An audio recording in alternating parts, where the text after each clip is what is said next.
اعوذ باللہ من الشیطان الرجیم بسم اللہ الرحمن الرحیم۔ سورۃ بقرہ آیہ 26۔ ان اللہ لا یستحیی ان یضرب مثلا ما بعوضۃ فما فوقها۔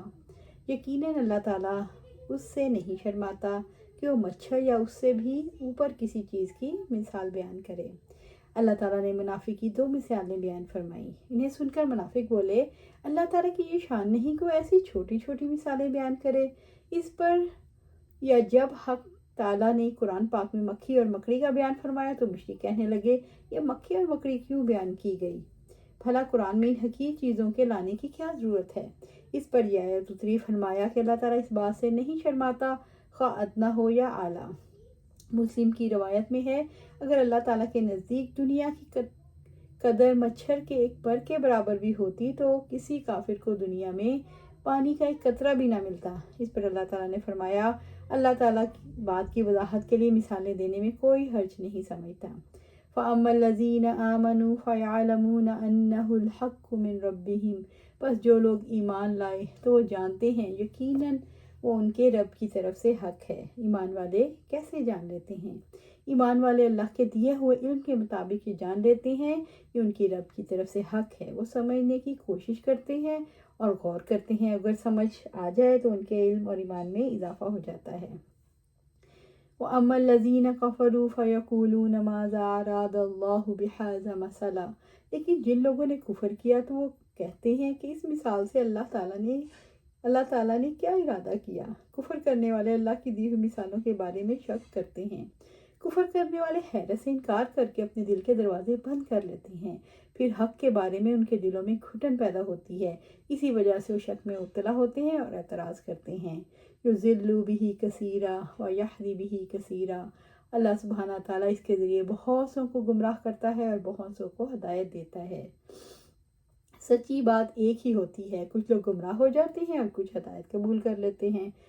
اللہ سبحانہ تعالیٰ اس کے ذریعے بہت سوں کو گمراہ کرتا ہے اور بہت سوں کو ہدایت دیتا ہے۔ نزول قرآن کے دور میں یہ مومن اور کافروں کا حال تھا۔ یضل بہ اس کلام سے دعوت سے گمراہ کر دیتا ہے۔ وما یضل بہ الا الفاسقین، اور اس کے ساتھ فاسقوں کے سوا کسی کو گمراہ نہیں کرتا۔ اللہ تعالیٰ کس سے گمراہ کرتا ہے؟ اس کی وضاحت ہے کہ وہ صرف انہی کو گمراہ کرتا ہے جو اس کی اطاعت کے دائرے سے نکل جاتے ہیں اور ان کے اندر ہدایت یعنی نفع مند علم اور عمل صالح کی صلاحیت باقی نہیں رہتی۔ سورۃ بقرہ آیہ 27۔ الذین ینقضون عہد اللہ من بعد میثاقہ، جو اللہ تعالیٰ کے عہد کو پختہ کرنے کے بعد توڑ دیتے ہیں۔ عہد اللہ، عہد سے مراد اللہ کی وصیت ہے جو اس نے اپنے پیغمبر کے ذریعے تمام انسانوں کو کی تاکہ وہ اللہ تعالیٰ کے احکامات بجا لائیں اور اس کے روکے سے رک جائیں۔ وَيَقْطَعُونَ مَا أَمَرَ اللَّهُ بِهِ أَن يُوصَلَ وَيُفْسِدُونَ فِي الْأَرْضِ، وہ اسے کاٹ دیتے ہیں جس کے بارے میں اللہ تعالیٰ نے حکم دیا ہے کہ اسے ملایا جائے، اور زمین میں فساد کرتے ہیں۔ اللہ تعالیٰ نے ہمیں اس رشتے کو جوڑنے کا حکم دیا جو ہمارے اور اللہ کے درمیان ہے۔ اس کی صورت یہ ہے کہ ہم اللہ تعالیٰ پر ایمان لائیں اور اس کی عبادت کریں، ہمارے اور اس کے رسول کے درمیان جو تعلق ہے اسے قائم کریں، یعنی ان پر ایمان لائیں، ان سے محبت رکھیں، ان کی مدد کریں، ان کے تمام حقوق ادا کریں۔ اولئک هم الخاسرون، یہی لوگ ہیں خسارہ اٹھانے والے، یہی لوگ خسارہ اٹھانے والے ہیں، یہی لوگ ہلاک ہونے والے ہیں، ان کے نصیب میں کوئی نفع نہیں، کیونکہ ایمان نیک اعمال کی قبولیت کے لیے شرط ہے۔ کفر کا کوئی وزن نہیں، یہ خسارہ کفر کا خسارہ ہے۔ سورۃ بقرہ آیہ 28۔ کیف تکفرون باللہ وکنتم امواتا فاحیاکم ثم یمیتکم ثم یحییکم ثم الیہ ترجعون۔ تم کیسے اللہ کے ساتھ کفر کرتے ہو، حالانکہ تم بے جان تھے تو اس نے تمہیں زندگی عطا کی، پھر وہ تمہیں موت دے گا، پھر وہ تمہیں زندہ کرے گا، پھر اس کی طرف تم لوٹائے جاؤ گے۔ تم کیسے اللہ سبحانہ تعالیٰ کا انکار کر سکتے ہو؟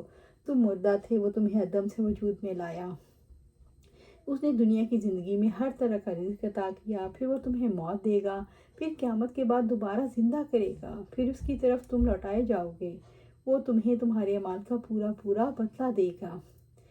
اللہ تعالیٰ کے وجود اور اس کی عبادت کا انکار نہیں کیا جا سکتا۔ اس کے دلائل یہ ہیں کہ ہم کچھ نہیں تھے، اس نے پیدا کیا، اب ہم ہیں، اور وہ کل ہمیں موت دے دے گا۔ ہماری موت کے بعد وہ ہمیں دوبارہ زندگی عطا کرے گا، موت کے بعد اسی کی طرف پلٹ کر جانا ہے۔ سورۃ بقرہ آیہ 29۔ هو الذی خلق لکم ما فی الارض جمیعا، وہی ہے جس نے تمہارے لیے وہ سب کچھ پیدا کیا جو زمین میں ہے۔ اس رب کریم اور رحیم کا رحم اور کرم ہے جس نے پیدا کیا، اس نے رحم کرتے ہوئے زمین کی ساری موجودات کو پیدا کیا جس میں ہمارا نفع ہے، اور اس میں اس کی غذائیں اندازے سے رکھ دی 4 دنوں میں۔ سورۃ فصلت۔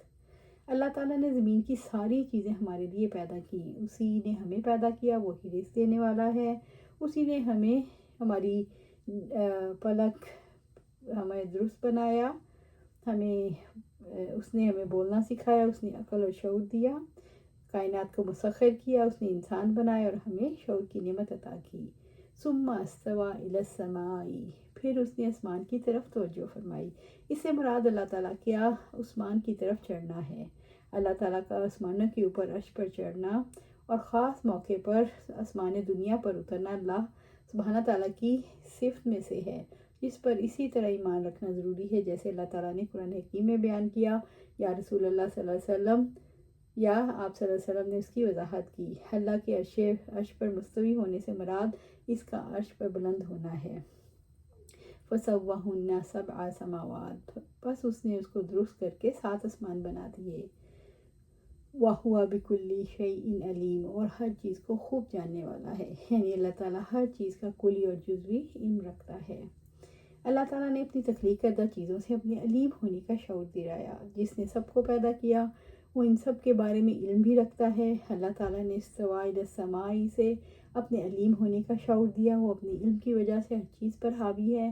اللہ تعالیٰ نے 7 آسمانوں کی پیدائش سے اپنے علیم ہونے کا شعور دیا، اس نے اپنے علم کی بنیاد پر آسمانوں کو ٹھیک ٹھیک بنایا۔ سورۃ بقرہ آیہ 30۔ وَإِذْ قَالَ رَبُّكَ لِلْمَلَائِكَةِ إِنِّي جَاعِلٌ فِي الْأَرْضِ خَلِيفَةً، اور جب تیرے رب نے فرشتوں سے کہا یقیناً میں زمین میں ایک جانشین بنانے والا ہوں۔ اس آیت میں آدم علیہ السلام کی تخلیق کی ابتدا اور اس کی فضیلت کا ذکر ہے۔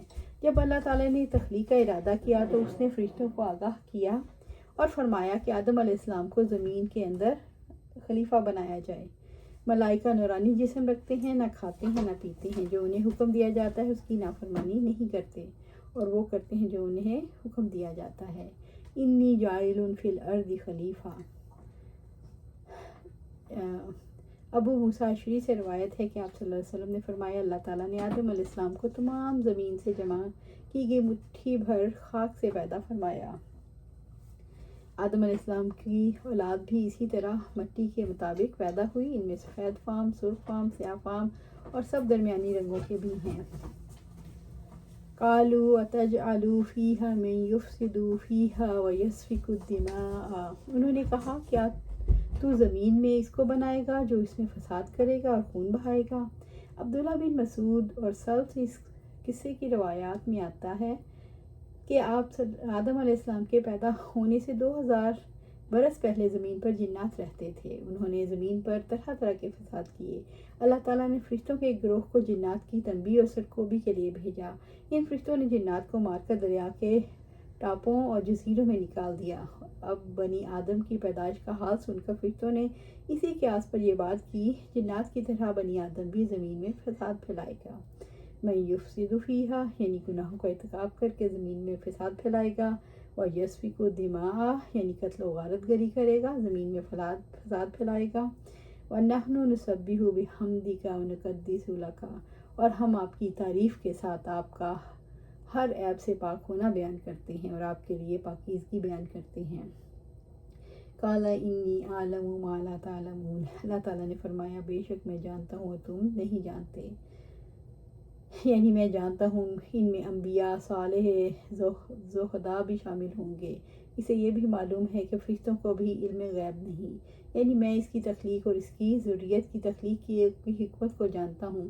اس کی نسل میں انبیاء اور فضلاء بھی ہیں جو زمین کی اصلاح کریں گے، فساد نہیں کریں گے۔ اللہ تعالیٰ کو معلوم تھا انسان اختیار پا کر بگڑ سکتا ہے، اس کے باوجود انسانوں کو اختیار کیوں دیا؟ اللہ تعالیٰ کو معلوم تھا اگر اختیار پا کر بہت سے لوگ بگڑیں گے تو ایک معقول تعداد ان لوگوں کی بھی ہوگی جو اللہ تعالیٰ کے مقام کو پہچانیں گے اور بغیر دباؤ کے اطاعت کا طریقہ اختیار کریں گے۔ اگرچہ تعداد میں کم ہوں گے لیکن ہیروں کی طرح قیمتی ہوں گے، اور قیمتی ہیروں کے لیے کوئلے کی کانوں کو بڑھنے پھلنے کا موقع دیا جا سکتا ہے۔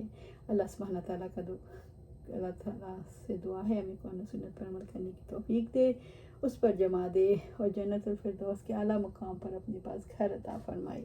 آمین یا رب العالمین۔